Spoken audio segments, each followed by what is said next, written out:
Olá, que tenha um excelente dia. Vamos ao nosso mais novo gênero textual? A turma, a nossa aula de redação de hoje, ela vai iniciar um novo gênero textual, que no caso nós iremos conhecer poema. Aqui tem um pouco, das noções básicas sobre poema. Vamos ver um pouquinho? A poesia é uma arte muito antiga e sabe-se que todas as literaturas começam com textos em versos. Quando ouvimos dizer um poema, sentimos logo que se trata de um texto especial que nos comove de maneira diferente de todos os outros, pelo que se diz e, sobretudo, como o diz. No texto poético, há um eu que fala das suas emoções, do que sente em relação ao que rodeia, e esse eu, é chamado eu lírico. É um texto onde há subjetividade e linguagem figurada, e normalmente aparece escrito em verso. O que é verso? Verso é a linha de um texto poético, dotada de ritmo e musicalidade. O estrofe é o grupo de versos que formam geralmente sentido completo num poema. As estrofes do mesmo poema são separadas umas das outras por um espaço em branco. Poema já é o conjunto, das estrofes que são formadas por versos. O texto poético, na análise de um texto poético, há que ter conta o número de versos e de estrofes, as figuras de linguagem, a rima quanto à disposição, acentuação e riqueza, os recursos expressivos, o tema e o assunto. Como é que pode estar nessa disposição? Pode estar com as rimas, em que as rimas elas são classificadas em emparelhada, cruzada, interpolada e encadeada. Então, olha aí, primeiro verso, segundo verso, terceiro verso, quarto verso. Uma rima emparelhada, uma interpolada. Uma rima emparelhada, quando vem em pares, juntos um do outro, e interpolada é quando já vem separadas uma das outras. Classificação da rima quanto ao seu lugar no verso. Vamos conhecer um pouquinho? As horas pela alameda arrastam vestes de seda. Vestes de seda sonhada pela alameda alongada. Então, a rima aí, ela é emparelhada, porque rimam dois seguidos. A, B, B. Alameda com seda e sonhada com alongada. Então, aqui existem, a rima emparelhada, porque ela vem em dois pares seguidos. Nunca julgues que quem canta é feliz porque é ilusão. Nem sempre diz a garganta o que sente o coração. Então, aí, canta com garganta, ilusão com coração. Nesse caso aí, a rima ela é cruzada, porque canta rimou com garganta, ilusão rimou com coração. Então, aqui fez um cruzamento, olha como ficou embaralhado. Então, fez um cruzamento entre as rimas.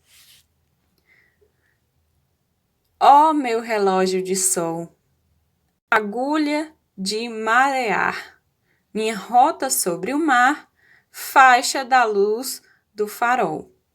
Nesse caso aí, é uma rima interpolada nos primeiros e quarto versos, porque estão separados por dois ou mais versos de rima diferente. Então, ela é interpolada. Sol, aqui, rimou com farol e marear rimou com mar. só que aí ela acabou ficando interpolada, porque existe a rima aqui sol e farol, que ficou separada por um par de rimas, que no caso foi marear e mar. Ok? Rima. As rimas elas podem ser classificadas quanto à acentuação ou sua riqueza. Acentuação: o verso termina numa palavra oxítona, o verso termina numa palavra paroxítona, ou o verso termina numa palavra proparoxítona. Há também a rima que ela traz riqueza. Ela é pobre quando as palavras que rimam pertencem à mesma classe gramatical. Por exemplo, termina em ar, inho, né? Mar, par, passarinho, carinho. Ou ela pode ser rica ou toante, pois apenas rimam com vogais. Há também no poema o metro, que é a medida do verso, que ele é classificado como escansão, a medição dos versos através das contagens das sílabas métricas. A sílaba métrica podem não corresponder às sílabas gramaticais, pois contam-se até a sílaba tônica da última palavra de cada verso. A elisão, ou seja, só se conta como uma sílaba métrica sempre que 2 ou 3 vogais puderem ser pronunciadas numa só emissão do som, né? Quando emitir o som, aí conta essa sílaba métrica. Exemplo, ela ouviu. Ela ouviu. Então, aí o exemplo, o poeta é um fingidor. 9 sílabas gramaticais. Fingetão completamente. Então, quando o som ao pronunciar, né, das palavras, consegue fazer uma junção, um único som, toda essa formação, ela é classificada como sílaba métrica. Então, aí a gente tem vários exemplos sobre sílabas métricas. Só que vocês vão conhecer mais para frente, né, detalhadamente. Figuras de harmonia. Chamam-se figuras de som ou de harmonia os efeitos produzidos na linguagem quando há repetição de sons ou ainda quando se procura imitar sons produzidos por coisas ou seres. As figuras de harmonia ou de som são aliteração, paronomásia, assonância e onomatopeia. Aliteração.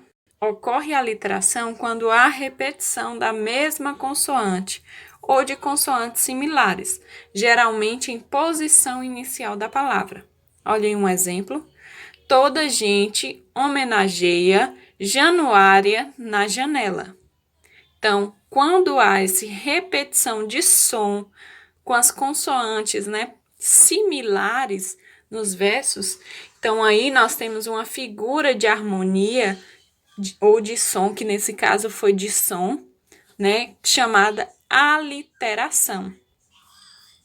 Nós temos aí também assonância. Ocorre a assonância quando há repetição da mesma vogal ao longo de um verso ou um poema. Olhem um exemplo. Sou Ana da cama, da cana fulana bacana. Sou Ana de Amsterdã. Então, aí houve uma assonância, quando há repetição da mesma vogal, né, ao longo de um verso ou do poema inteiro. Nesse caso aí, né, a gente teve ao longo de alguns versos. Paronomásia. A paronomásia ocorre quando há reprodução de sons semelhantes em palavras de significados diferentes. Olha aí o exemplo. Berro pelo aterro, pelo desterro. Berro por seu berro, pelo seu erro. Quero que você ganhe, que você me apanhe. Sou o seu bezerro gritando mamãe. Então, aí houve uma paronomásia, que é a repetição da reprodução, né, do som em palavras diferentes, com significados diferentes. Já a onomatopeia ocorre quando uma palavra ou um conjunto de palavras imita um ruído ou um som. Então, a onomatopeia é a imitação de um ruído ou de um som formando a palavra. Exemplo: o silêncio fresco despenca das árvores. Veio de longe das planícies altas, dos cerrados onde o guache passe rápido. Passou. Olha o outro exemplo. Ó rodas, ó engrenagens, retorno. De Fernando Pessoa. Então, aí nós temos, né, algumas características comuns aos poemas. Espero que vocês tenham compreendido e facilite, né, a interpretação quanto à atividade que vem seguinte para vocês.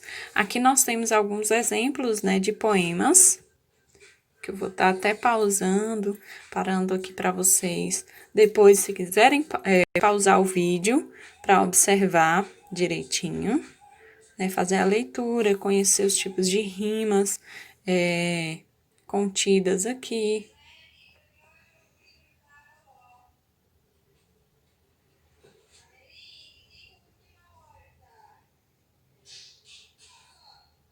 Aí depois, qualquer coisa, se vocês quiserem ler, né, conhecer um pouco mais desses poemas, vocês vão pausando para poder fazer a leitura e conhecê-los, ok?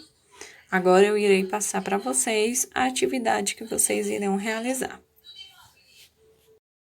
Após o estudo do gênero textual poema, vocês irão fazer a leitura do poema contido na página 56 e a interpretação na página 57.